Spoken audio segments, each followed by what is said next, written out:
Take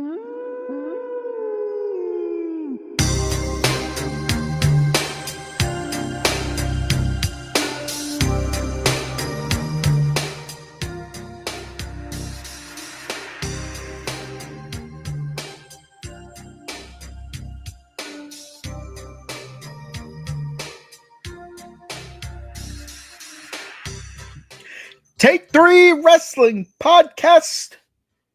We're live. It is Masters Thursday. It is the 10th of April, 2025. We are 9 short days away from WrestleMania 41. I'm Mike, other half of the Fat Siders, Big Jim. Hey, yo. Skinny Virgil is here, but away from the camera. Huh? That's the answer I was looking for. Chock full show tonight. We continue our march down the WrestleMania cards. We get to WrestleManias 21 through 30. Spoiler alert, this was a lot harder than I thought it was going to be. That's what she said. Jim also has a fun topic for us. We don't know what Joe's topic is. Maybe it'll be, is Sting's beard gray enough? No, yeah, we do. Yeah, he gave us the Randy Orton. Oh, that shows how much I was paying attention. Mount Rushmore. I was watching the Masters. Sorry. I was generating opportunities by betting in the slot. Yeah, I got mine. I have my Randy Orton Mount Rushmore of WrestleMania. It won't take me long. This one, it was weird. And maybe it's because for, I think, a good portion of Randy Orton's, the meat of his Mania career, I was kind of out of the wrestle watching. So this one actually came much easier for me than the Shawn Michaels one. But we'll get there. Do we want to... I know I probably need to make at least one trade in this fucking... Yeah, we can start with that. Let me fantasy bullshit. Yeah, let me bring up the spreadsheet. Big week for Big Jim, winner of the week. Let's go, baby. He scored like 28 points. He now has 115. Joe's at one. Jim's at 118. Joe's at 128, and I currently sit with 166. Nice. Again, Jim, since you are in the third position, you'll have first claims on the wave airs. Let's go. I'm gonna remove Pac since he is hurt. I mean, it looked like he got hurt. Yeah. I don't know if you watched the show. I didn't. So and I think it's soon time he has to go back to Europe for a little bit anyway. So it was weird because like there was a move. He went to the outside. The trainer started to check on him. They were like, "Oh yeah, it's definitely his ankle." And I'm like, "Oh, remember that time that he snapped his leg when it got stuck?" Yeah, that flashed back through my mind. But then he got back in the ring. He was like hobbling, and, like Swerve hit him with like a super kick and the stomp, and then won the match. I was like, we didn't call the match, but he's still obviously hurt. Like, I was very confused by it. And then he was nowhere to be found during the closing of the show when the rest of the Death Riders were out there. So. Going to speculate that he's probably out for a little bit. Yeah, let's go real quick here.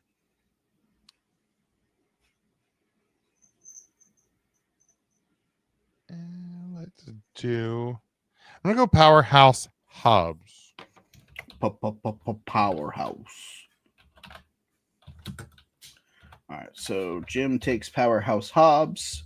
Joseph, are you going to make any moves this week? Or are you going to save all your waiver claims for... Yeah, no, I'm good. You sure you don't want to get rid of Stoop?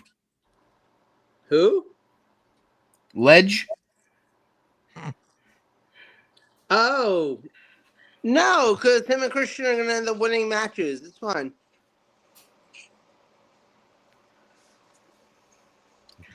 I'm willing to put all of the opportunities on the fact that he will completely forget that you said that comment when he cuts him next week for somebody on the WrestleMania card. Willing to put all the opportunities on it. I'm going to cut Timeless Tony Storm. I'm going to pick up the current IWGP Heavyweight Champion, Hiroki Goto. He has a title defense on this weekend's Battle in the Valley or Windy City Riot. So I'm going to go ahead and make that move.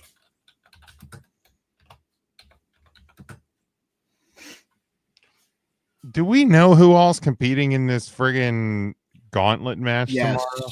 Give me a second. I have cage match open. I'll read it off. Obviously, you have Lila Valkyria and Ballet are a tag team. Let's see. You have the K Squared, Caden Carter, Katana Chance, Shayna Baszler, Zoe Starks, B-Fab and Michin, Maxine Dupuis, and Natalia, and the Secret Hervis of Alba Fire and Piper Niven. Oh man. Let's drop Ballet from my team and let's add. God, I feel like there's one of the. Give me Piper Niven. I feel like the Secret Hervis is gonna.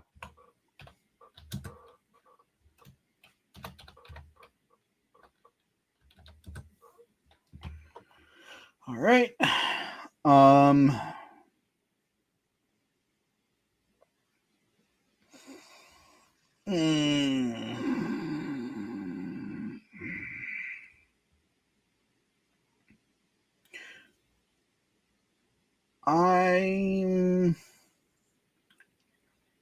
think I'm going to hold. As much as I am contemplating cutting Lyra Valkyria, I think I'm going to hold until next week because I don't think she's going to be on the WrestleMania stuff, but I do have a shot of picking up a couple of points before her and Bayley get eliminated. Maybe if they win a round or two and survive, I can.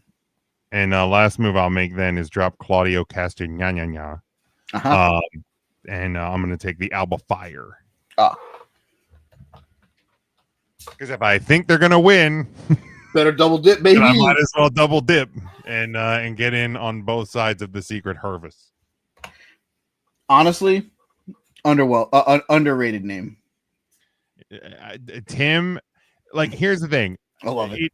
I love the idea of what they're doing with it. I don't hate the name, but when Tim brought up that it should be the Secret Service, I feel like WWE missed the opportunity. I feel like Secret Service just pronounces better than Secret Hervis. Like, Secret Hervis sounds like something you get in a back alley.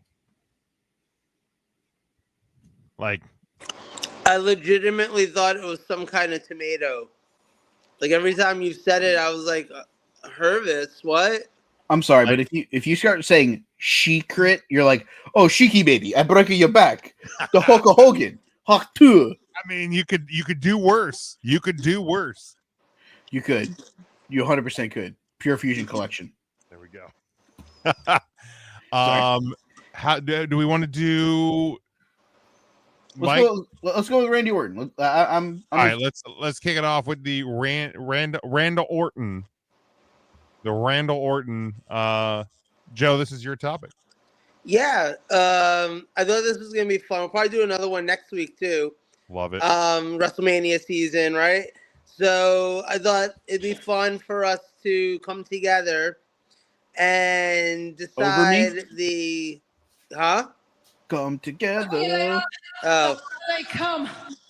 I thought you were nookie cookieing it. Anyway, see, you laugh because you know what that is. Anyway, so I thought it'd be fun to get together and collectively come up with the Mount Rushmore of Randy Orton WrestleMania matches. And the reason why I went with Orton this week, because last week I went with Shawn Michaels, Mr. WrestleMania. That was a challenge. I thought Orton was a different kind of challenge because he has, I think, the second most matches in WrestleMania history after Taker, if I'm not mistaken. So he has...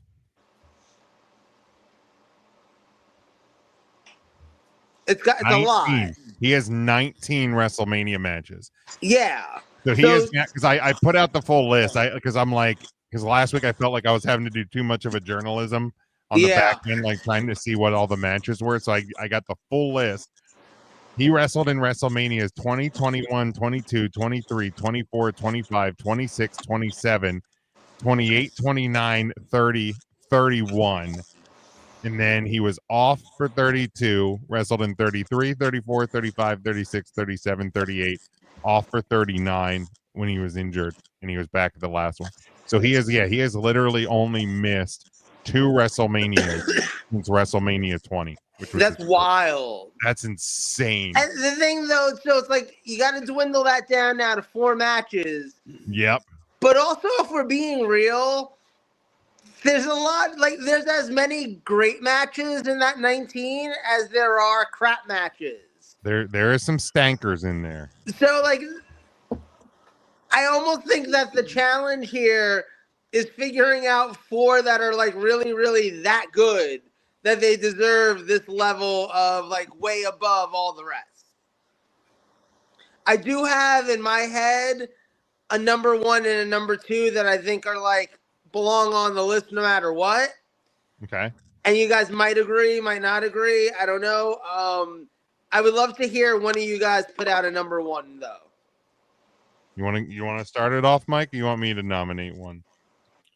It's WrestleMania. It's Batista, him, and Bryan from 30. That's number 1. That's the first one I circled. Number 1. Like that one with the bullet, easy. Put it on the board. Etch it in stone. So I hadn't necessarily considered that one. Really?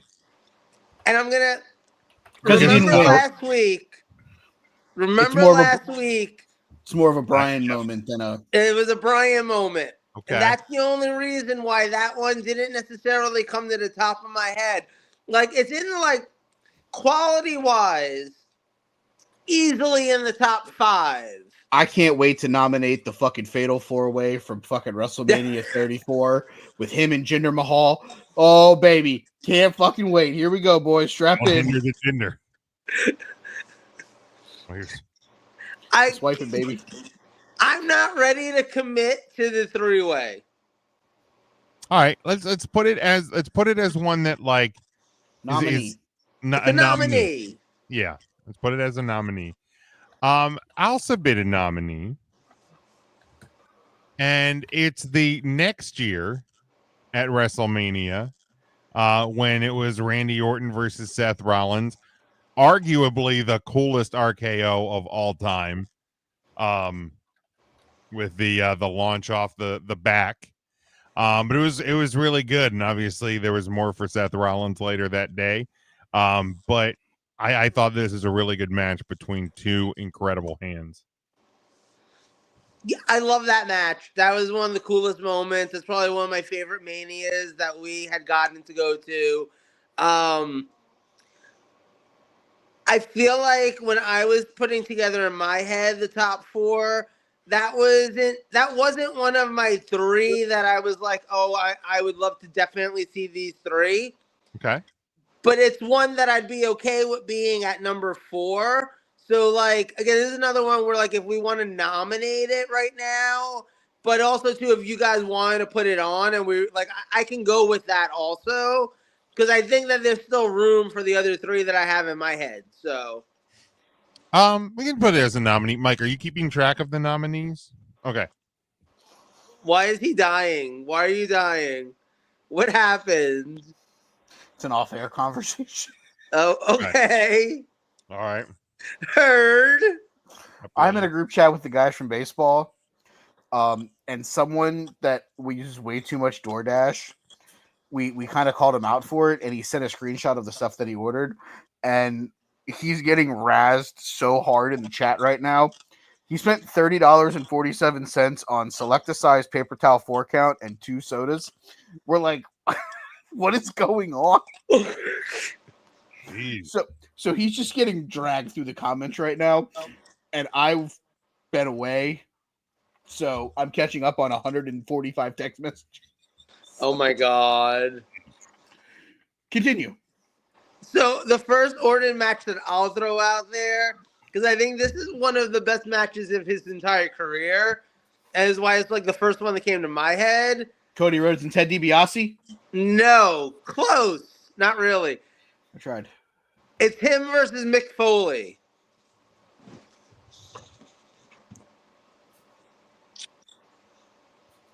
You know what I'm talking about? The hardcore match they had? Why don't I see that on my list? Wait, that was in that Mania, was it? I thought that was at the Summerfest. Did I miss that one? I thought Edge took on Foley at WrestleMania. I think it was Orton and Foley at the Summerfest because it was Orton, Batista, and Flair versus the Rock and Sock at 20. Okay. So then I'm like 90% sure it was at the Summerfest. No, you're probably right. I mean, Jim has the whole list in front of him. They had a hardcore match at Backlash in 2004. Okay. All right. So then I'm going to go, this one I know definitely happened. Orton Undertaker. I mean that's a great one. I just watched that recently. To me, that's one of the OG original Undertaker actually great WrestleMania matches. You know, before he became kind of known for like every match was going to be actually really great. That was one of the first ones. Yeah, yeah. I mean, the one against Triple H at 17. But besides that, this might have been this was the first in that run of good ones. Yeah. I'd be fine with this one. I really would be. It's fine with me. I like the match.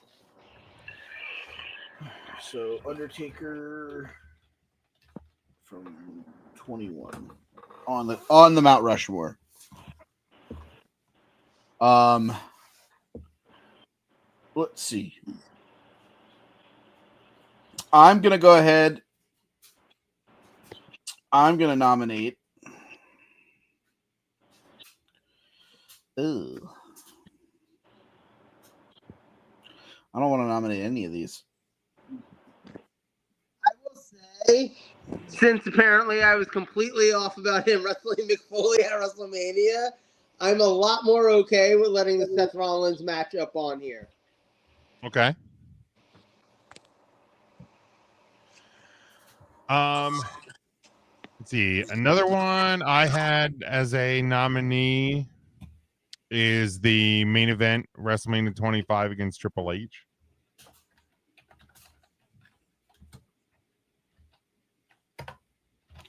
I think my issue with that one is good luck following that, boys. It was in a real bad spot. Yeah, that's fair. That's fair. That crowd had little to no energy left for that match by the time they came out. Yeah, they were pretty cooked after that's one they should have put Taker Sean at the end.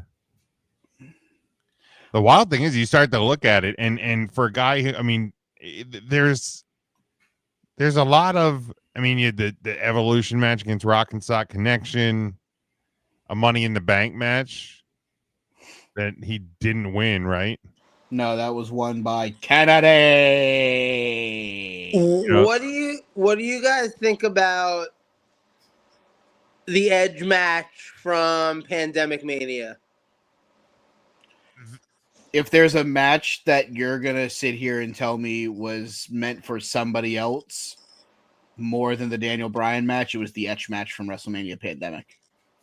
That's Edge's moment, not Randy's. Okay. If you're going to use that argument to say no to the triple threat match, I'm going to say no to that being the reason why the Edge match probably shouldn't be on here then.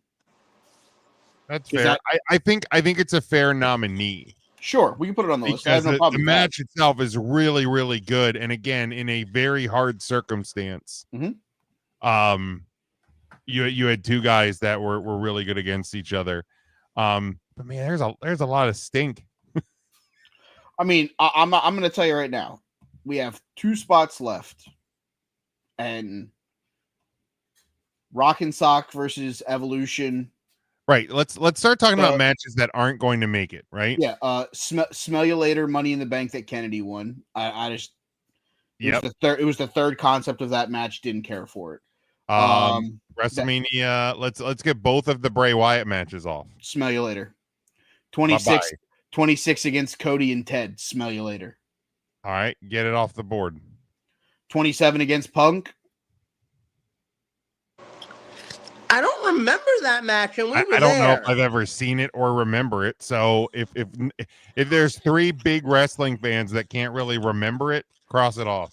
2 of us were in the building. Yeah, the Kane match the next year, that was a fucking waste. Get it off the board. Should have scrapped that match and given Daniel Bryan more than 18 seconds. Where he teamed with Sheamus and the Big Show versus the Shield. Smell you later. Yeah, that's the Shield's moment. That ain't theirs. Versus Jinder Mahal, Bobby Roode, and Rusev. Smell you later. Let's go, Rusev Day. You might get your wish at WrestleMania. The AJ Styles match from 35 was a good match. But it wasn't great. And I think the sad thing is, the thing I remember from that match is half the crowd was booing because they couldn't see it. Yep. So I guess get that one off the board. RK Bro versus the Prophets of the Street and the Academy of the Alpha. That was a good match, but that doesn't feel like it belongs on Get it off the board. Mount Rushmore. And then at last 40, year versus Logan Paul and Kevin Owens. P for pass. Get it off the board. We're down to like 4 matches here. Right. Orton's had a rough Mania career. Right. Okay. So WrestleMania 21 versus The Undertaker is on there, right? And Rollins from 31 is Rollins from 31. So that literally leaves WrestleMania 32 versus Kurt Angle and Rey Mysterio. WrestleMania 24 versus John Cena and Triple H. Yep. And WrestleMania 25 against Triple H, which we've kind of eliminated. And 30, which was the triple threat match with Bryan, and 36 with Edge, the last man standing. So didn't Orton win the title at Mania one year? Was that the Triple H one? No, he retained it at 25. He lost to Triple H for the title at 24. He retained his title. 25, he lost. So wait, who did he retain it against at 24? That was the Cena Triple H triple threat match. I almost feel like that deserves a spot because he successfully walked out of Mania as a champion during that one. I don't actively remember the match, but it's Triple H and it's John Cena, and he walked out as a champion. Considering some of these other matches, the one where he actually walked out as world champion from Mania feels important. So that match went on 8th. Guess the 2 matches that went on after. What Mania was this? 24. And no, this is not Shawn Michaels versus The Undertaker. What is Shawn Michaels versus Flair? Shawn versus Flair was match number 6. Then there was a women's Playboy Bunny Mania Lumberjill match. Then it was God. Yeah, you're welcome. Beth Phoenix and Melina versus Maria and Ashley Massaro. Can we pause for a second? I need to visit that right there. I noticed that today when I was going through Mania cards to put together my Mania card, right? Mm-hmm. And it occurred to me, we're being lied to currently by the WWE because they've been telling us for weeks that Naomi versus Jade is the first non-title women's match ever on WrestleMania history. Singles. Well, this was a singles match too. Beth Phoenix and Melina versus Maria and Ashley Massaro. It's a tag match, bud. No, there was a match then on a different Mania that was a one-on-one women's match. That was like a Playboy match. It was WrestleMania 19, and they've said it from the very beginning that it's the first time since Tori Wilson versus whoever in the Stacy Keibler in the Bud Light pillow fight match from Seattle.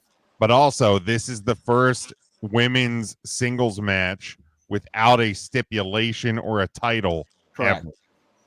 That's so we're considering Playboy Bunny a title? No, we're counting the pillow fight. The pillow fight stipulation. Okay. Yeah. So the pillow fight. The next time we do a spin the whale, make the deal. I'd like a pillow fight slot on there. We somehow had to sit through a coal miner's glove match, whatever the fuck that was. So here's what I'm going to propose. Well, we didn't get to finish the game yet. You guys didn't guess the two matches that went on after Randy Orton versus Triple H versus Cena because it didn't close the show. I guarantee you I've never watched WrestleMania 24 from start to finish. One of them is for the World Heavyweight title. The other is a no disqualification match. Undertaker, Batista. Undertaker is correct. Batista is not his opponent. Edge. Correct. That was the main event. That was the main event. That was a great fucking match. The match before it went 11 minutes and 40 seconds and was a no disqualification match. Wait, is this Snooki? No. She didn't get 14 minutes. Chill, fam.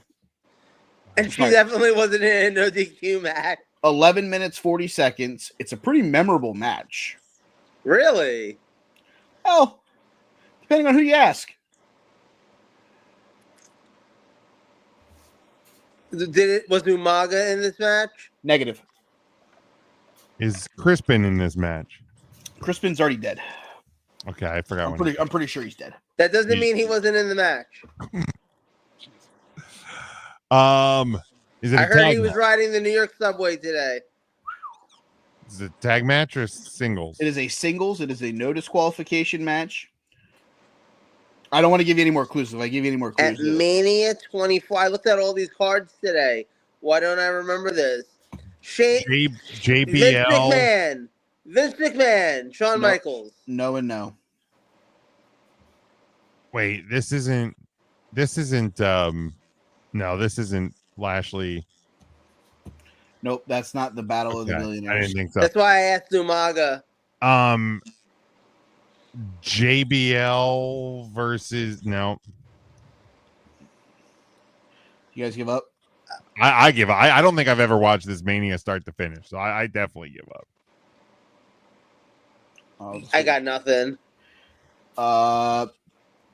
This match featured somebody who has a record of 50-0 in the land of professional boxing.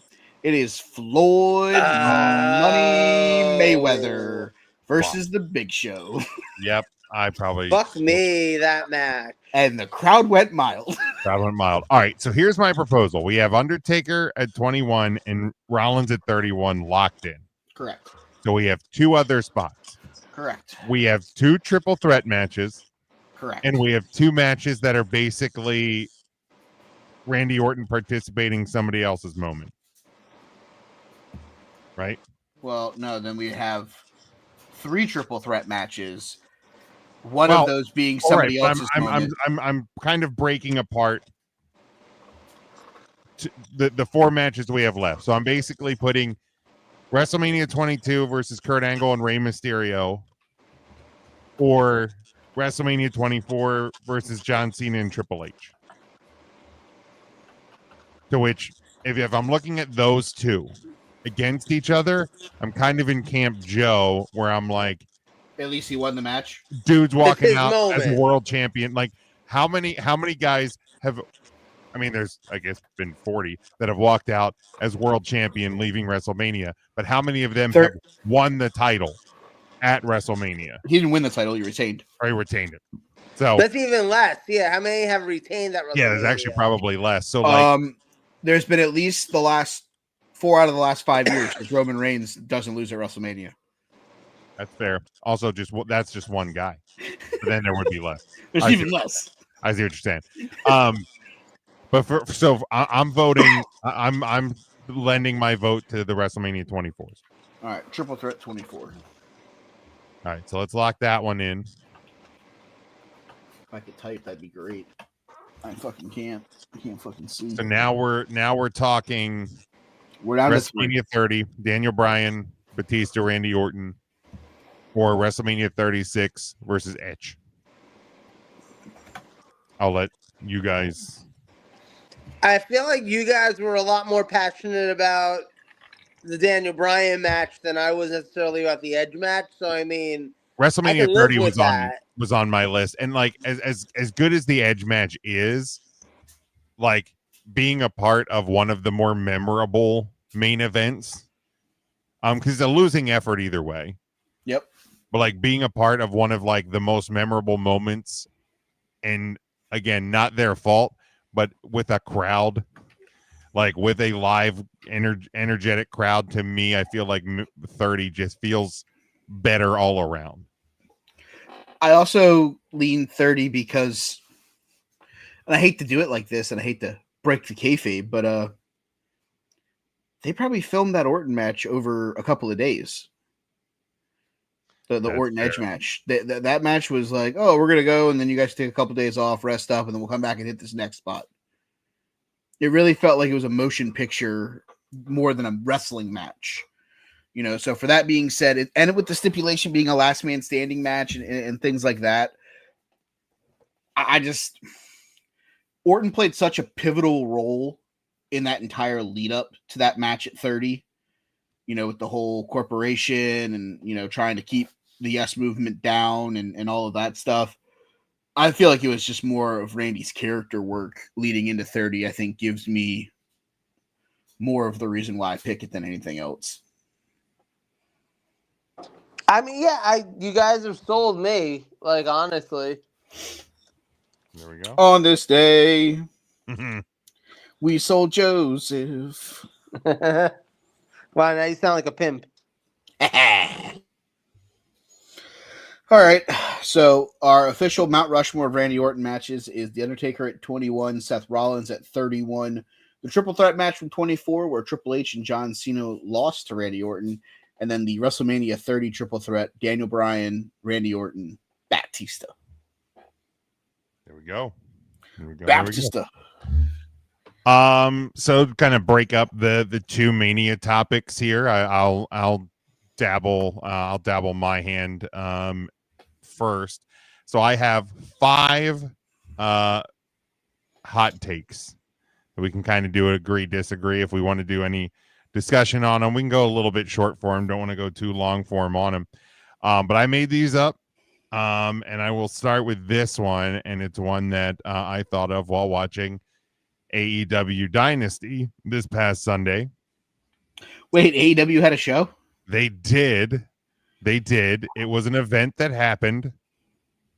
The Young Bucks still stink. But Chris Jericho lost the title. So there's good and bad. But my first one here, Dean Ambrose / John Moxley is the worst member of the Shield, and it isn't even close. Oh, damn. I didn't know you were going to come out like fire like that. I mean, they're called hot takes for a reason, Joe. Yeah, but I'm used to, like, Reddit, where the hot take is Cody Rhodes' pants are too tight. They are kind of tight, though, now that you're saying that. Adrenaline in my soul. I've been Look real close. You can see my balls. You could have just said bulge. It would have rhymed better. What is that? I kind of went, so you could see my hole, but, Hey-o! Went with the rhyme. That's why. Yeah. You know what? Here you go. Hot take. He's not the worst.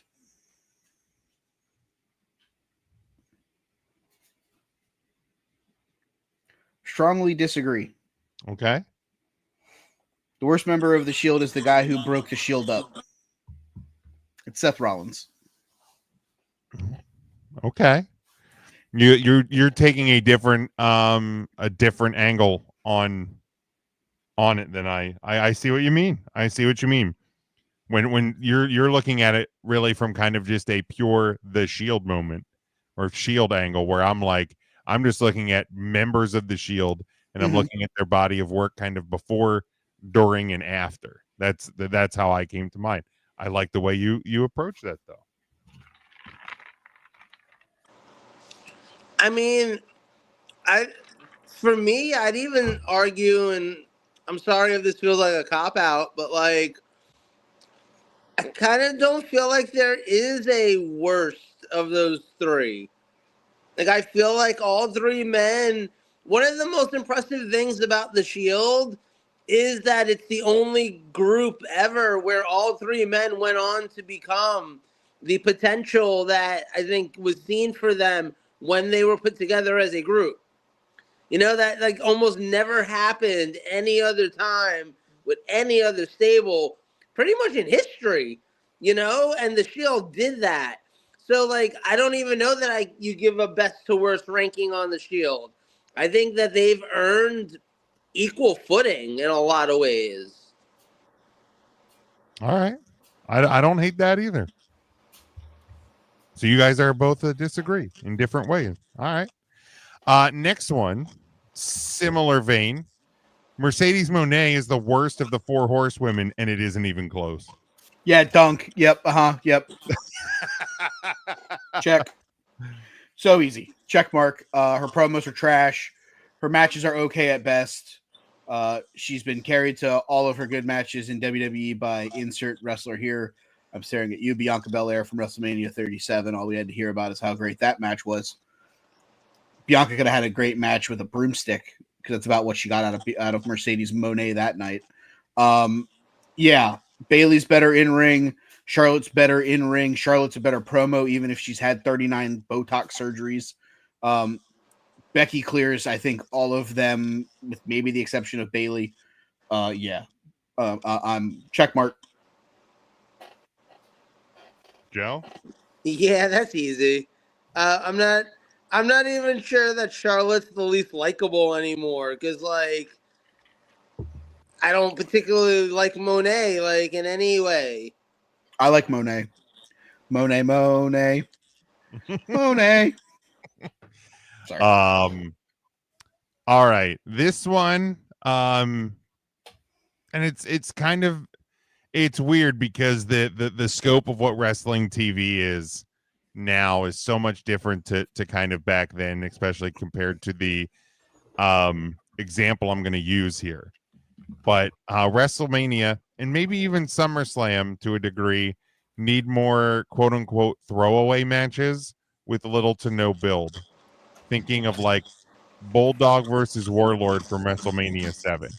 Now, I understand because of the way that shows are structured that we're probably not going to get that because you get a lot of the commercials and advertisements and Flow Rider's got to play and you got to do the musical Hall of spot. Fame stuff. But like you look at some of those earlier Mania cards and you would have just guys that would get on the card to have a 6-minute match and Bulldog beats Warlord and it's like, hey, Bulldog got to win at WrestleMania. I feel like WrestleMania and SummerSlam needs like a couple of those. I disagree only because the only reason I disagree is because as a fan I've always more enjoyed when every match has a purpose on a pay-per-view. Like, to me, that's what separates the pay-per-views from just the weekly TV shows. Don't watch WrestleMania 41 then. No, and I'm saying, but like literally, when I thought today you were talking about WrestleMania 41's card, literally I said like, yeah, this build's kind of been asked because like some of this shit they literally just kind of threw together. Like that 4-way IC title match, that feels like it belongs on an episode of Raw and not even in the main event. You know, that doesn't feel like it belongs on WrestleMania. They've built that up pretty nicely over the last couple weeks. They haven't not built it. It just doesn't feel important enough to be on WrestleMania. I kind of see what you're saying. Yeah. Up until WrestleMania 40, though, when was the last IC title match that you actually cared about? I'd have to go back and look. You're probably right, though. Because the last one because 40 obviously was the Gunther end of his 666-day reign. Before that, I don't remember the last time anybody gave a shit about the IC title on WrestleMania. The ladder match at 31. Maybe Zack Ryder winning it at 32 in a ladder match. You just mentioned the 2 multi-man matches that right, like and people cared about it because Daniel Bryan won and Zack Ryder won. Like had Damian Sandow won, it would have been a fart in church. Like, I want to go back and look now because I've brought this up. Last year, we mentioned the match. The year before, at 39, in Los Angeles, that match, the Intercontinental title match, was... That was the triple threat. Gunther, Sheamus, and Drew. That one was great. Great match. Doesn't mean that we cared about it. No, and listen, I don't disagree with you. I'm just saying though that like this is the reason why I disagree with that as a hot take, because like I don't want throwaway matches to that level on pay-per-views. I don't think that's where we're at. Okay. That's where I'm at as a fan. I don't. It also probably helps to have less matches on the show so you don't fall asleep during them. No, I'm gonna fall asleep anyway, but see, I would use that as your nap. That's easy. Now, once I fall asleep, I'm not waking back up. At 38, they didn't even have the fucking IC title on the show. Oh yeah, there was definitely some years where it wasn't even there. Yeah, hard pass. All right, next one. WWE and AEW need more shorter length title reigns. Disagree because storyline dictates how long people should hold titles for. Okay. Yeah, I'd also disagree with that. I don't care if a title reign is long or short as long as it feels right. You know, like some title reigns 3 months in, you're kind of like, all right, we can use new champions. Some title reigns, I didn't even realize that Cody Rhodes had been holding the title for a year, to be honest. Until, like, I stopped and thought about it, and I was like, oh, shit. He won at WrestleMania last year. Yeah, like this. Like, and honestly, like, I don't think he's going to hold it past WrestleMania this year. But if he did, I don't think that it'd be the end of the world either. You know, like, I don't think they need shorter or longer. It just has to be right, like Mike said. Right. I will say that I feel like they've ran the course with the Braun Breaker IC title run, though. Like, if there's someone that I feel like you gotta get a title off of, from a WWE perspective, I think Braun Breaker is the one. From an AEW perspective, we've talked about things on this show before. The title belt, people with great characters don't need title belts. Well, guess what? The best character in AEW is still carrying around the women's title, and she really doesn't need the women's title. You could be using that to get somebody else over. Looking at you, Timeless Tony Storm. That's fair. That is fair. Last one. Hello, Ryan. Hello, Ryan. WrestleMania should go back to being one night, but be capped at 4.5 hours. So we don't run into the WrestleMania 35 debacle. Let's even go 5 hours. Let's go 5 hours. Set it apart from everything else. I mean, I don't care personally either way. I could do the long shows. I think the 2 nights getting more depth on the card is better for the boys and girls in the back. So I will always lean into whatever's better for them. So I would say that I'm cool with it staying 2 nights. All right. I love the 2-night format. I loved it from the moment they started doing it. I love that, like you said, you get more people on the card. I love that it doesn't feel like a marathon because we've sat through the 7-hour WrestleManias. Yeah, the 7-hour WrestleMania. You know what the good thing was about that though? I only had to pay $700, not $2,200, to go to 2 nights of fucking WrestleMania. And that's valid. That aspect of it is completely valid. But just from an enjoyment standpoint, I feel like I more enjoyed the shorter shows on the 2 nights than I did the long show. Right. Ryan in the comments, Joe out here knowing what you did last summer. Yeah, like there's things I'm kind of torn about with the Mania card, because sometimes when I look back on it, man, it was a whole lot of fun annually getting together with the guys, and you're just locked in for 4 hours, 5 hours. WrestleMania 35, I didn't get tickets. That was the one where Ryan and Mark had gone to. We were there. And it's actually probably better I hadn't gone to it because I ended up getting sick. So I was like curled up in a chair, friggin' sick, covered in a blanket, shivering my ass off, watching 14 hours of WrestleMania and trying to stay awake. But there are definitely points where I'm like, it's cool to get together on a Saturday, do that thing, and then Sunday I can just kind of like watch at home. Ryan usually comes over, and you get more depth. You get an opportunity for Kevin Owens and Sami Zayn versus the Usos to main event. Because let's be fair, the tag team match was never main eventing a one night WrestleMania. No.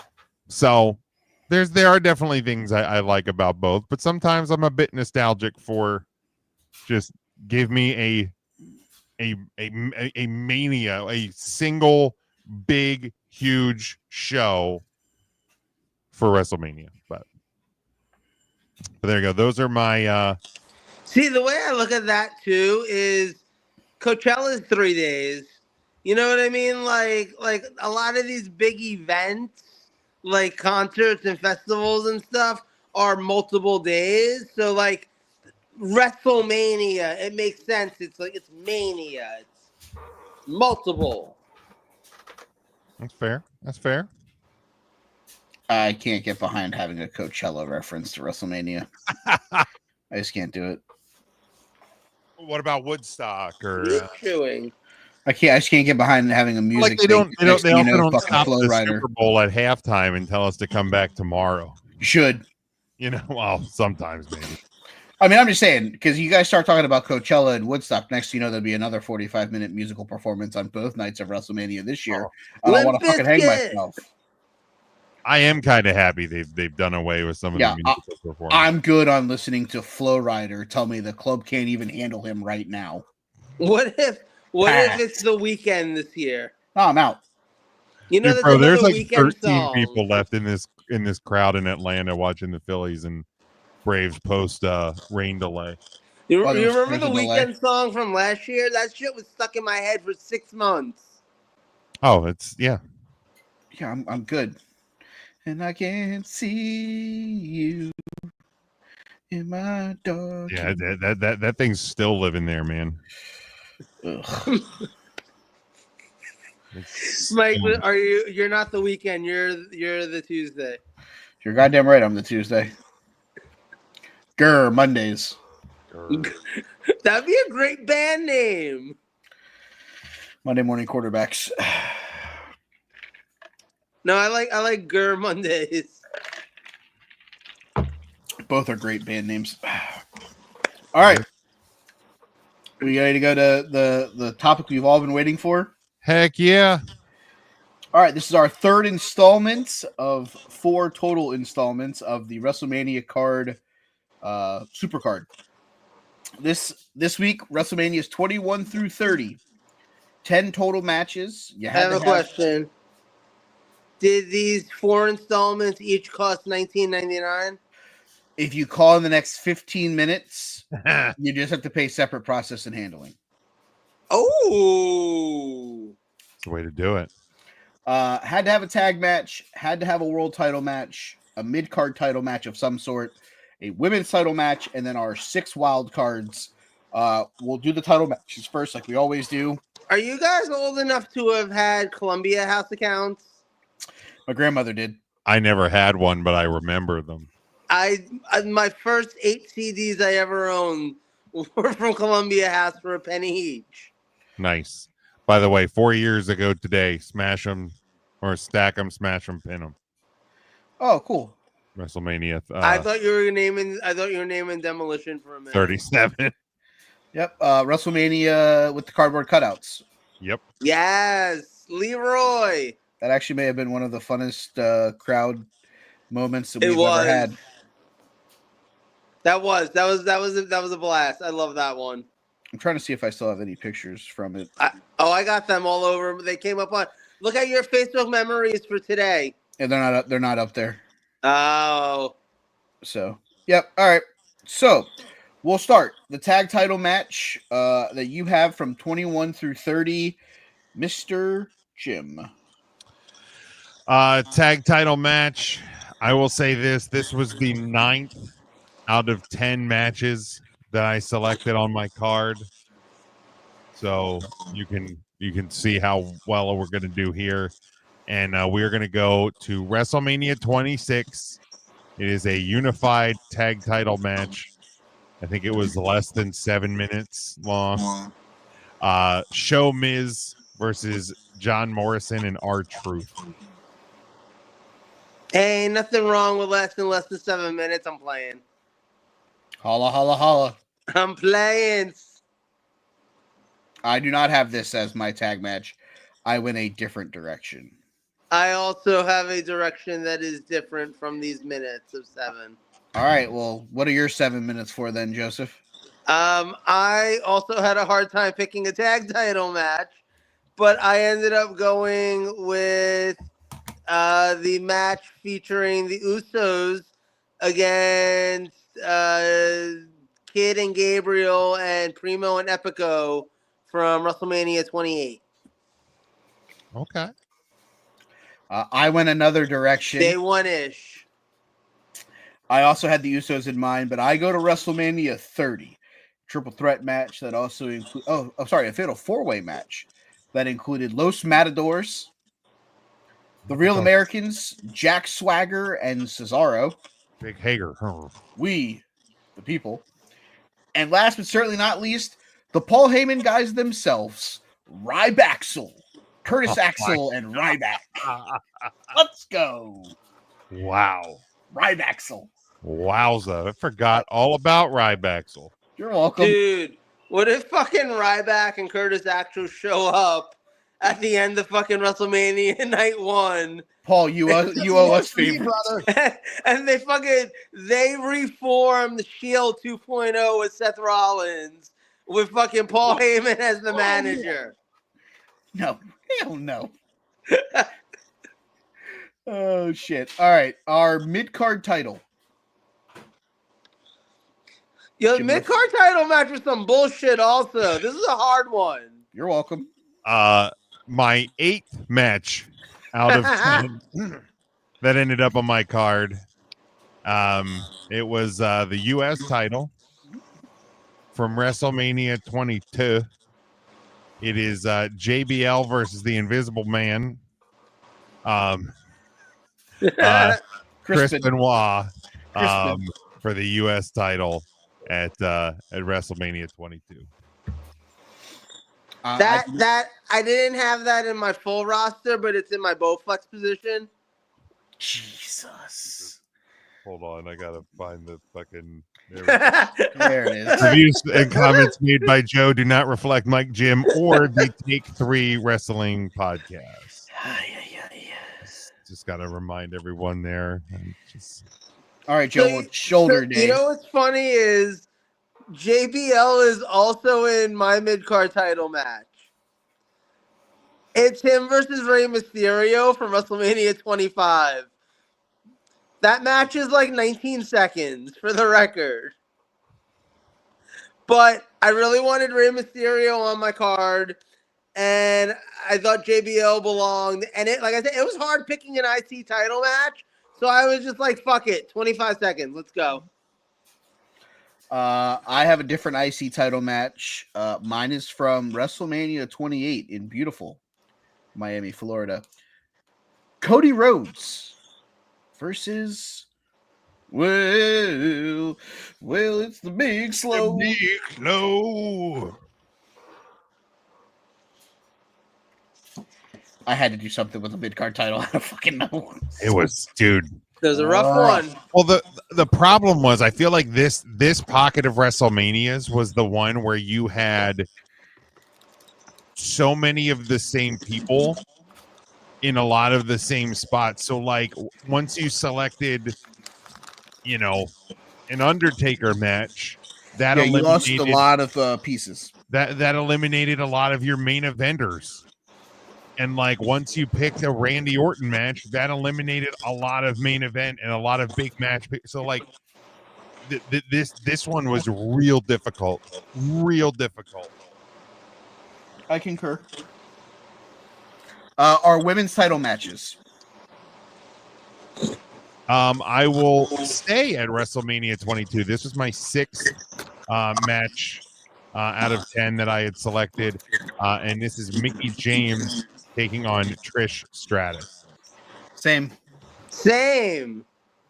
I feel like this one was actually kind of simple because there was so much trash. Yes. In women's wrestling in this time period that to actually have a match with two really good women's wrestlers. There's also like a hidden moment that at least two of the three of us thought was pretty special in that match. At least Roll Tide at the time. So yeah, I mean, it really this was kind of the match by default. Yeah, I agree with that. It's interesting though how in a 10-year period you go from it being a lot of trash matches to 30 through 40 is going to be one of the hardest. Going to be tough because there's so many matches that are great. Spoiler alert. I'm not picking 35 because it closed the show. Fuck Ronda Rousey. Well, it was a huge moment. The match itself, I don't think was great. No, agreed. Ass. And here's also the hard part with next week is every women's match is a title match. So the way we've been doing this, once you pick one, women's matches are pretty much gone. Now you do have some mixed tags. Well, let's talk about that after we're done with okay, we'll discuss. Because maybe what we'll do is because there is a mid-card men's title, maybe we'll pick two women's title matches. Okay, I don't hate that. Okay. Especially because a lot of that time there was a Raw and a SmackDown women's title. So they don't have to be Raw and SmackDown specific, but maybe we'll pick two women's. Yeah, we'll discuss. We'll discuss that off air. We'll set the parameters. Correct. All right. World title match. This was the first match that I picked. This was easy for me. Very simple. When I think of WrestleManias in this WrestleMania decade, it was the first Mania after I started podcasting. It was one of the best WrestleMania moments of all time. WrestleMania 30. Daniel Bryan, Batista, Randy Orton. Easy. No question. Same. Yeah. I'm not gonna lie. There was almost a version of this where I went with a different world title match. It would have thrown the rest of my card completely asunder. Okay. And considering I was doing this at 6 p.m. while in the middle of a really slow night at work, but still at work, I felt like I couldn't commit to trying to rewrite the rest of everything else. So I ended up sticking with this one. It was the first match that came to mind for me when I started doing this world title match, because obviously, as a lifelong Bryan Danielson fan who has literally seen him wrestle in front of 60 people before, it was amazing to get to see him win that world title in front of 60,000 or however many people were in that building. It felt like 100,000 if you were trying to move through the hallways. I remember that. That sucks. But for conversation's sake, the other match I considered for my world title match that I almost tried to put in was Jericho Punk at 28. Because that's a fantastic fucking match. I will tell you this much, Jim. I don't want to get tickets to Mania next year. It's not that you don't want to, because the second time they were smarter and they sent you into the gate. That you were at least close to your section. That first one, brutal. We went in. If this is the stadium, our seats were over here. We went in the gate like way over here. Oh. And there was no space between anybody. I had sex with 3 people that day, and I didn't even consent. You also had sex with 3 people, and they didn't even know you had sex with them. Exactly. They renamed that place Bill Cosby Stadium. Jesus. Brazzer.com Superdome. I don't know. I feel like if I ever go to another WrestleMania, I'm gonna have to get club level some sort of premium seating, which I don't necessarily point, know. I don't know if I want to sell my house to go to WrestleMania. So I mean, honestly, the seats in the lower bowl for the Superdome aren't bad. You would be better off making sure you get an aisle. Oh yeah, well that's a non-negotiable. So, all right, our wild card matches. All right, this one again fairly easy. Second out of 10 on my card. I go to WrestleMania 25. It's The Undertaker versus Shawn Michaels.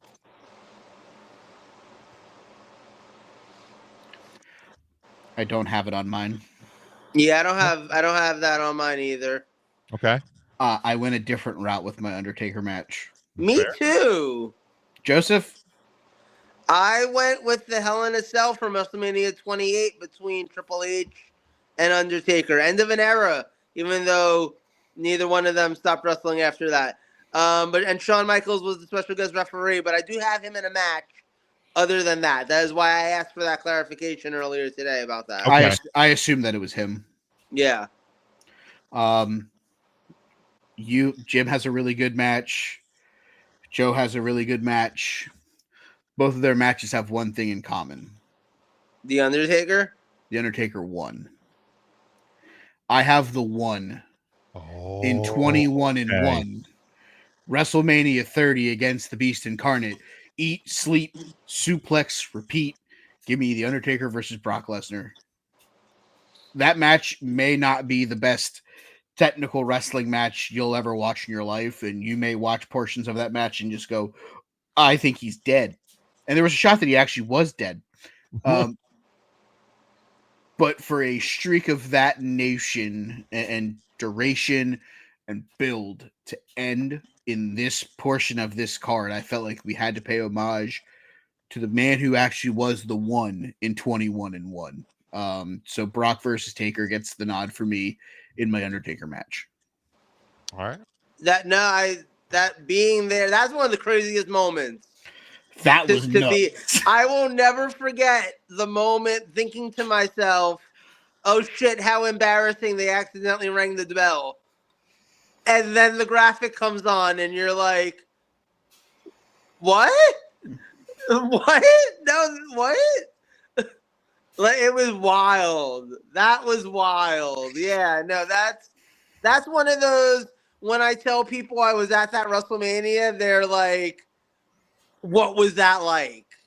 And it really was. That building went silent. You could hear everybody's thoughts in that moment. Yes. That was wild in so many ways. There was a level of quietness that I've never experienced at a professional wrestling event until The Undertaker lost to Brock Lesnar. Yeah. I will say, trying to pick an Undertaker match for this was harder than almost anybody else. Because he had so many really quality matches during this stretch of Manias. And if you went with any one, you ruled out so many other matches instantaneously. If you went with Taker Edge, there's your world title match, and you're taking Edge out of the equation for anything else. Mm-hmm. If you went with Taker versus Batista, there's your world title match again, and you're taking Batista out of anything else. There was a lot here that made it hard. But I settled on End of an Era because I love that match, and I love that Mania. That's one of my favorite Manias to have been to as well. That's a great one. It's like, for me, it really was, though. It was because I thought about the Lesnar one. I really did, and a huge moment. But man, like the match was rough. And I get that Taker got hurt. Taker got concussed very early. It's kind of a miracle he made it to the end of that match. And it probably would have made it if the match was even just a hair better. But yeah, I mean, I remember watching that match. I was at Ryan's, and we're just watching. It's like Lesnar hits another fucking F5, and he hooks the leg, and I'm really just like waiting, and I heard the 3, and it's like, did he? What, like that didn't register for a little bit. Like it didn't even make sense. It's like, wait, hold on. 100% assumed it was somebody's fuck up until the graphic came up. Which I mean, granted, like the beauty of that referee, and like let's just pretend that it wasn't actually supposed to happen, right? Like, and maybe we've just been gaslit, because what if Taker was so concussed that he actually just forgot to kick out? Now they're just like, fuck it, pal, we're gonna just tell the story. They put a graphic up first that said 22-0. Really? Did they? Yeah, and they took it down and put up the 21-1. I remember looking up and going, the fuck, he lost. And fucking sure as shit, they fucking ripped the graphic down and put 21-1 up. Which I don't even remember that. I believe you. I don't even remember that. That's why I feel like portions of me are like, he was so fucked up he couldn't kick out, or they didn't tell a fucking. Well, and I was gonna say, I think to that, like something on that level, I truly believe that the only people that knew Brock, Heyman, Vince, and Taker. I'm not even. I know he said he did, but there's part of me that's still convinced that Paul Heyman didn't know. I'm pretty sure Brock told him. But at the very least, Vince, Taker, Brock. I'm going to assume potentially the referee. He's 50-50. See, and that's the thing with the referee though, is if a referee's doing their job, and yeah, granted, he should probably know, but if a referee's doing their job, you count. It is up to the guy in the ring to make sure he kicks out. Right. And when working for the WWE, especially in Vince McMahon's WWE, you don't screw up on that level to hold to slow the count or whatever, because you think Taker's forgetting to kick out. Just finish it. If he forgets to kick out, but yeah, my there's part of me that's like, if that graphic went up, the graphic guy just is assuming we're never going to see the streak broken, and he's just waiting to hear the 3. So he puts that up and then realizes, oh fuck, sorry pal, I got to make a new one here quick. So I got a wild question here. Not to deter the Mania card, but just like real wild while we're here in this moment. Let's say it was all an accident, right? Let's say Taker was supposed to win originally. If everything goes according to plan, Taker wins that match. Do you think Taker ends his WrestleMania career undefeated? Or do you think they still end up having Roman beat him? He loses to Roman. I think he would have ended up losing to Roman. I think if he beats Brock, I think he loses the next year to Bray. Oh. I think if he gets past Brock, I think he loses to Bray. I think you pass the super normal character. That's actually a great point. Once he lost to Brock, you were like, well, fuck, who the fuck else is he going to lose to? It's got to be believable now. Yeah. He ain't losing to some shorter, heavier set guy than Brock Lesnar the next year. Well, yeah, he can't do 2 in a row. That's what I'm saying. He hasn't lost in 21 of them. He's going to lose 2 in a row. No fucking shot, my guy. But I think if he gets past Brock, I think he actually loses to Bray the next year at WrestleMania Play Button. Interesting. Oh, man. And I think that would have changed the entire course of what happened with the Wyatt family. Yeah, that's a what if that we could have a real fun topic and conversation about. Yeah. Yeah. Wow. Okay. All right. Jim, next up on your wild cards. So this one, and I'll explain why it ended up third, because in terms of match quality, this match probably shouldn't be on the list. At the very least, shouldn't be. Mike knows where I'm going. Mike knows where I'm going. Oh God, there's Playboy bunnies, aren't there? No. Mike knows exactly where I'm going. Joe, you might figure it out if I say I'm going to WrestleMania 26. It is. If it wasn't for this match, and this is why it had to make the list, and it made the list as high as it did, 3rd out of 10 on my list. If it wasn't for this match, I don't know if or when I get back into wrestling. You wouldn't have, because Bret Hart would have never shown back up. Bingo. Not Bret Hart versus Vince McMahon. What? Yes. So after what? when I went, okay. So I was huge into wrestling all the way from when I was a kid up until like the end of high school. Then I went to college. I watched WrestleMania 20. That was probably the last WrestleMania that I had watched live as it happened until this one. Joe is so and I had probably not watched. There was probably a point from right around that time until Bret Hart's return where I probably watched less than, or at most, 5 episodes of Raw a year. Like, I had completely fallen off the wrestling radar. I would occasionally maybe like get a Royal Rumble with some buddies because it's the Royal Rumble. But then when Bret Hart came back, I was like, well, I have to, like, this is huge for me. This is my dude. I have to get this. I have to watch this episode of Raw. And from that point, because that was the build up to this match, obviously Bret gets over on Vince. But if it was not for this match, the last 11 years of wrestling, podcasting, and all of that, it's possible it never happens.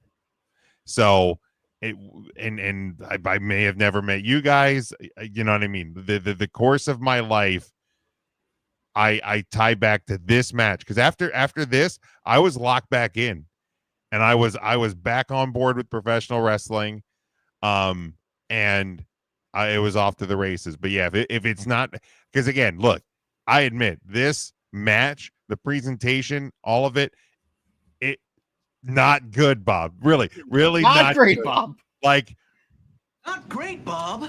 But if it was not for this match, man, my life was very, very different. All right, I respect it. Joseph, your next wild card. My next wild card. So I felt like there was no scenario where I wasn't getting through this era of Mania without a Money in the Bank ladder match on it. And that was hard, because that takes like 6 guys out of your running. So I ended up settling on the Mania 24 Money in the Bank match, which has CM Punk, Sheldon Benjamin, Chris Jericho, Carlito, MVP, Mr. Kennedy, and Mr. Friday Night Delight, John Morrison. I also have the Nice Money in the Bank from 24. Nice. I don't even remember if that was necessarily a memorable one, but all those guys felt right. I had 21 on my lineup until about the 11th hour, and then I cut it because I needed somebody from that match for something different. So I'll get to that in a minute, because that was my second wild card. So we'll go back to Jim for his third wild card match. Yeah, this one was fourth. I felt like, you know, I plugged in 4 of my 6 wild card matches from second to fifth on my list. This one was fourth on my list. Two guys that I felt really had to get on there. It was such a huge moment when it happened that there's no way this match was not going to be on my list. Once in a lifetime, and until a year later, The Rock versus John Cena, Volume 1. I have that on there as well. That's on mine too. Like that was, I wasn't sure how I was getting John Cena on here because I didn't feel like any of his world title matches were the direction to go in. And I forgot that their first match was a non-title match until I was looking at the cards. And then I was like, oh, well, that's it. That's easy. Because The Rock doesn't have any other matches during this period that make it in. So, yeah, here we are. Like, let's go. Non-title, once in a lifetime. Yep. Was arguably the better of the two matches, too. It 100% was because The Rock didn't blow out every part of his fucking quad. Yeah. In this match. Like seeing The Rock at 29, like Vince's son, Quadratus. From when he was ECW champion. Yes. We knew where this was going. Quadratus McMahon. Yep, that's the thing. Torn Quadtavius. Jim, I guess the floor's back to you since we all had that one. Fifth match out of 10 on my card. I knew I had to get both of these guys on there. Once I didn't pick a certain match from WrestleMania 30, the number of matches that this guy competed in was down to like one, pretty much. And I knew I had to get Triple H on the card, so I'm going to WrestleMania 29, and it's Triple H versus Brock Lesnar. It's a good match. It's good ass kicking, I should say. Yeah, because like the problem for me was once I had the Daniel Bryan triple threat as my title match, that eliminates like most of Triple H's other matches in this decade.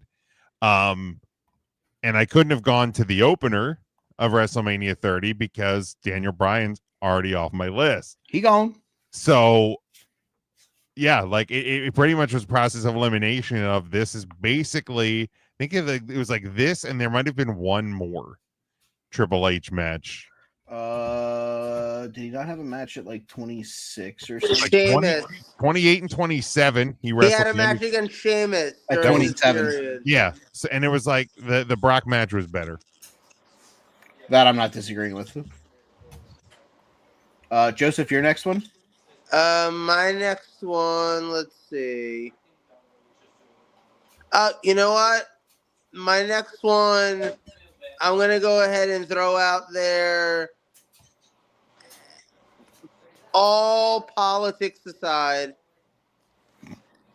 Bobby Lashley versus Umaga. I mean, that match was great. Bobby! All politics aside. Yeah. I also have Battle of the Billionaires in mind. Because honestly, too, this is one of those matches that was easy to get on because neither of these guys were in, like, I think any other matches that were considerable. Maybe Umaga Batista from the year after was kind of considerable, but then again, Batista in the world title match. There you go. Yep. All right, my next wild card. Joe was partially right earlier when we talked about Randy Orton having a hardcore match against Mick Foley at a WrestleMania. The problem was it wasn't Randy Orton. It was Edge. Give me Edge versus Mick Foley, the hardcore match from 22. Yep. He got put through a flaming table. Yep. And then after he was put through Lita, he got put through like an actual table that was also on fire. Correct. I am the table. Yeah, that's on my list too. That was one of the easy ones. That was a go-to. And that ruled out a whole bunch of Money in the Bank matches.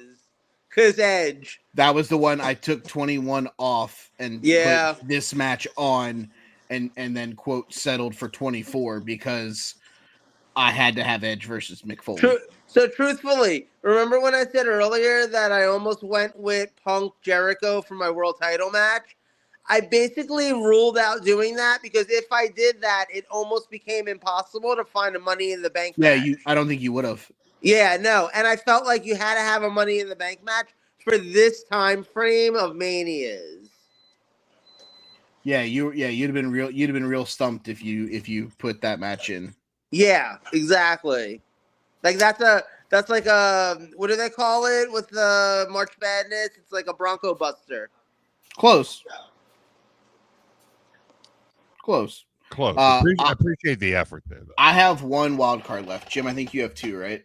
I have two, and Joe, you're right. You do have to have a Money in the Bank match on your card. So I am going. This is my 7th match out of 10. I go to the very first Money in the Bank match, WrestleMania 21. Edge, Jericho, Shelton Benjamin, Chris Benoit. Oh fuck! No, I fucked myself because Benoit's in that match. What was the one you guys have? Punk, Shelton, Jericho, Carlito, MVP, Kennedy, and Morrison. All right, I'll have to use that one. Nope, you can't. Oh motherfuck! You used Morrison in your tag title match. God damn it! I screwed myself. You did the thing. I feel like there's one that you might be able to use. Hold on, let me see if I can find it real quick because I was looking at this earlier. Fuck me. Is it the one with Flair? Hold on. Oh wow! I thought I was so good, and then I just saw fucking Chris Benoit. Have you used Kane? No, because Kane was in this one. Christian, Dolph Ziggler, Drew McIntyre, Evan Bourne, Kane, Kofi Kingston, Matt Hardy, MVP, Shelton Benjamin, and the winner, Jack Swagger. Oh Christ! Yeah, I'll have to. Sorry. No, it's okay. I have no choice. Which one's that from? That is from 26 in beautiful Glendale, Arizona. Okay. All right. Because 27 they didn't have one. That was 26 was the last one. Yeah, I have no choice there. That fucking Chris Benoit, that guy ruins everything. Yeah, because you used Punk, right? No, Punk, because Punk was in the match I was gonna use there. Oh, well, then you do have an option, I believe. Do I? 25. Punk, Christian, Finley, Kane, Kofi Kingston, Mark Henry, MVP, Shelton Benjamin. Oh yeah, let's do that one. That's much better. Punk is victorious in that one. There we go. Perfect. That's much better. Oh, thank God I don't have to put Jack Swagger winning anything on my list. You don't want to put all American. What a just awful fucking, just an awful thing. That would have been bad. So good. I'm glad we fixed myself there. Fucking Chris Benoit. Goddamn Crispin. Just the worst. Yeah, literally the worst. I would have said you could have used 23, but you have Randy Orton somewhere else. Yeah, sure do have it. That was he was in my first match I took. Because that one has King Booker. Oh yeah, I remember looking over that one. So I have one more. You have one more, Joe. He's talking. Sorry, I'm here. He be talking. How many more? How many more wild card matches do you have? Just one or two? Let me look. Let's see. I hit my Hell in a Cell. We hit Edge Foley, Rock Cena, Money in the Bank, Lashley Umaga. I think I only got one left. Okay. Right. I'll leave them all. And it's Shawn Michaels, Kurt Angle from Mania 21. There you go. Because I wanted Shawn Michaels. And it's the only Kurt Angle option if you don't use Angle Brock. No, wait. Angle Brock was 19. That's not even an option. No. This is your last Kurt Angle option until later in the next quadrant, I believe. And after, what is that? That's like just the Corbin match? No, he has that mixed tag match where it's him and Ronda Rousey versus... Fucking hell, we sat through that. We did. And you guys wonder why I hate Ronda Rousey. I forgot that was a thing. You're welcome. I also have Kurt Angle versus Shawn Michaels. It's a great match. Mine, because I want to make sure I got away, and I don't think either of these guys were in this Money in the Bank match that we just selected. Well, one certainly isn't. Sorry, unfortunately. But I go to WrestleMania 21. This is my 10th match out of 10. Rey Mysterio versus Eddie Guerrero, the match that opened the show. I thought about that one just to get Eddie on. I did. I had a real thought for that one as well. Can I just say, and I know this is sort of unrelated, but I hope we do these with SummerSlam too. Come SummerSlam this year. This is fun. Yeah. I'm okay running it back for the Summerfest. Yeah, man. I like this. I do like this. Because SummerSlam probably has a good decades kind of breakdown Probably. deal as well. But yeah, I like doing this a lot. All right. Are we going to, with the exception of adding the women's match, are we going to 12 matches for 31 through 40? I mean, I'm fine with it. Yeah, it represents the 2 nights that we've come to at the end of that decade. All right. So we're staying with 1 tag title, 1 world title, a mid-card title, and 2 women's title matches. Yep. I honestly would argue if we're doing 12 matches, maybe giving us 2 world title matches for the men. Because we're during an era where there are 2 world title matches on almost every pay-per-view, other than when they merge the titles together on the Manias. Okay, so do we want to go to 13 and leave the wild card matches alone and just add another world title match, or do we want to take away one of the wild cards and stay at 6 wild cards and add the 2 title matches? Well, if we stayed at 6 wild cards and we added the 2 title matches, we get to 12. Correct. It's up to you guys. That's what I would do. Jim looks like that meme. He's mathing. Well, I'm definitely mathing. So we have 2 world titles, 2 world titles, 2 women, a mid card title, a tag title, 2 women's titles. Yes, and then 6. At least 6 wild cards. I'm good. I'm good with 6 and making it a 12 spot, because I feel like, again, just with kind of some of the repetitive players, that making it 13 may almost be a impossible task. What, you guys don't want to have a random who gives a shit match on your show? I mean, it's certainly possible, but did any of you look at that 8-man tag with the core? No. For this one? No, I did not. Hard pass. Spoiler alert. I did not. How about Big Show Mayweather?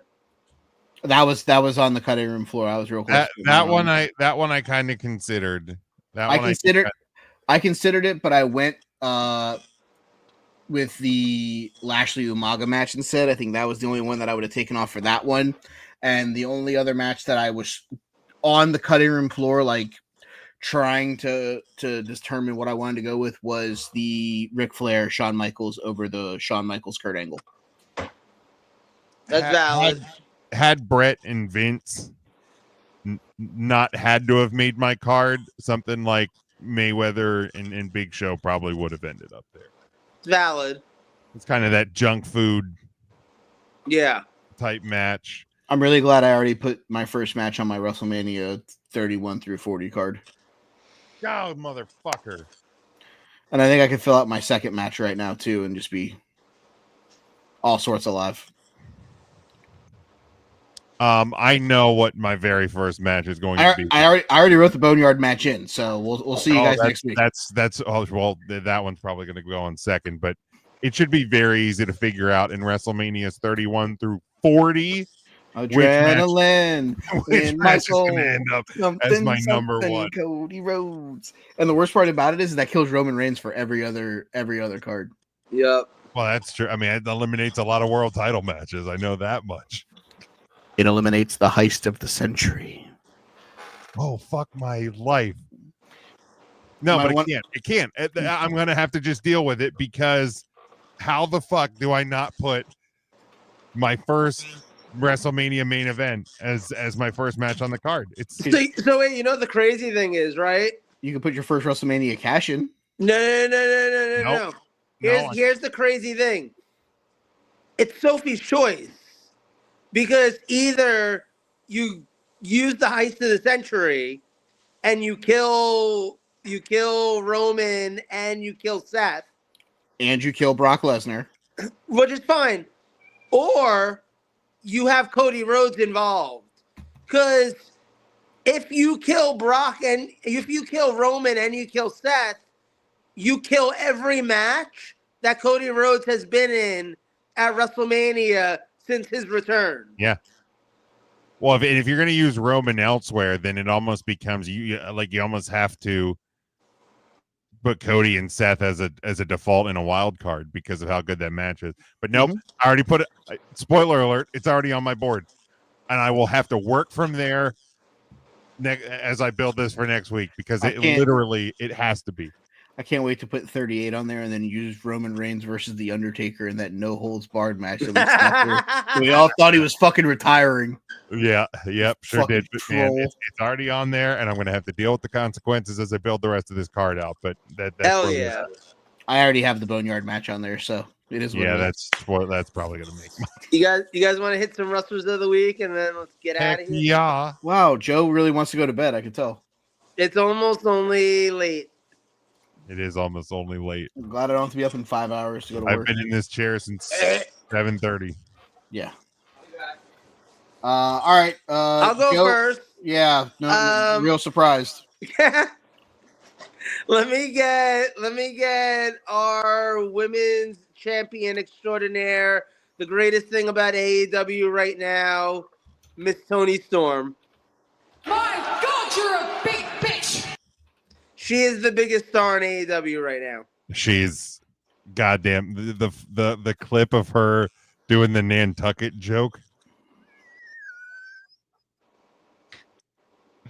in the fucking good. media scrum, dude. So good.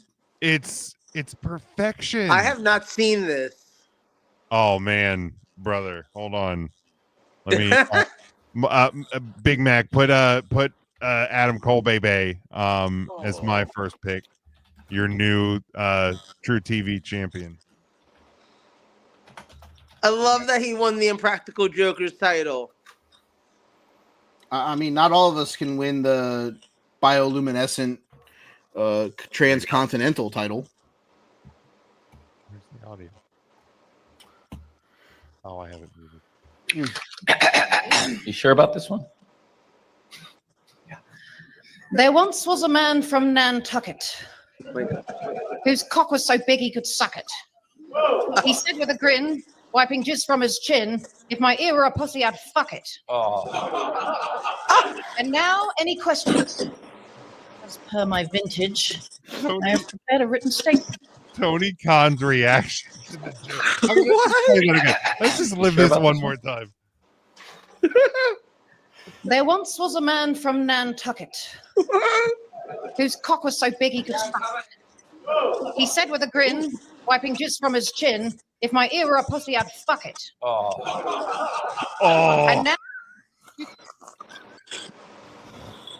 And now, any questions? Any questions? Wow. She's the best. Wendy Richter, I'll fuck you up. She's everything that's great about professional wrestling. I'm going to take the new Ring of Honor World Champion. Give me Bandito. Yeah, I was debating that or Adam Cole. Oh. All right, Joe. I hate myself for this one, but Jon Moxley did retain the title, so somebody's got to do it. Oh, what a slog that match was. And then the cherry on the top of the shit Sunday is the Young Fucks came back. Oh, Telling you, he's going to hold it until whenever Darby's done climbing that mountain. Oh, so gross. Man, I can't wait for that to happen. You want to know why? Because I'll never watch another fucking episode of AEW whenever it fucking happens. Yes. because I'm telling you right now, I'm supposed to believe that a guy who's 4'7" and 108 pounds soaking wet with a brick in his pocket is going to be the guy who's running through every other major player on your fucking roster. Yeah, dude. P4 pass. If Swerve can't do it, but It's got if Swerve can't do Darby it, if Swerve can't do it at this point, it better be fucking Hangman or it better be Kenny Omega. That's a good point.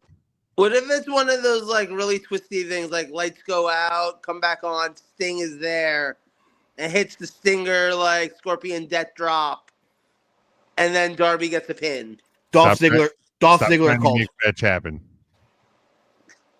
Dolph Ziggler called. He wants his Survivor Series moment back. You can for me give me the guy who beat a dick and a barefooted freak in the international title match. Give me Kenny Omega.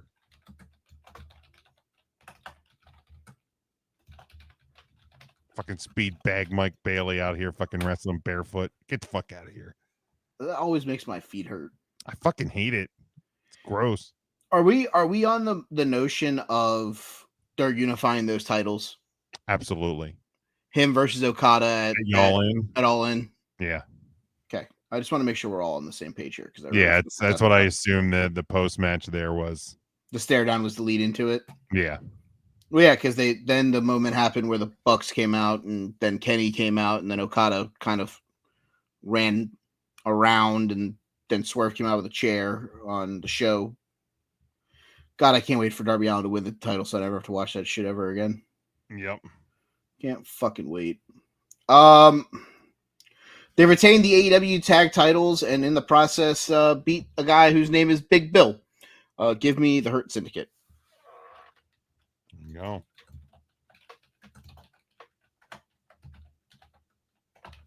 All right, so that is... All right, that is the show for the topics. That is the Wrestlers of the Week. Next week will be the official preview of WrestleMania 41. I think Joe's trying to leave. Joe Movie Podcast, one word. Irish exit. Bye, Joe. Hey, he made it to 1 a.m. I mean, that's... I feel like that's some kind of a record. Again. All right. You can listen to me, Take 3, follow Take 3 on Twitter. Listen to me talk baseball, sunny days, and double plays. I was going to try to do a 5 for fighting when Alex broke the record, but unfortunately I was at a baseball game. Really couldn't podcast while I was trying to coach third base. The timing didn't work well. If you would have broke it in the Blackhawks game, 1,000% would have been like, all right, I'm hopping on. Who's coming with me? Yeah, if he would have done it on Friday, it would have worked out much better. Correct. Otherwise, that's it for me, Jim. At 3 Count Thursday, across the board, another really good, fun episode this week. We have a good one coming up on our Tuesday podcast. Continuing the journey of the sad songs bracket. And just hit the link tree in my social media at Big Jim Sports on Twitter and on Blue Sky. That'll get you to all of my projects. All right. That is it for the Take 3 Wrestling podcast this week. We will see you next week with our official preview of WrestleMania 41. Stan and I can't feel my liver and all the events that are going to take place live from beautiful Las Vegas. We'll see you next week on the Take 3 Wrestling podcast.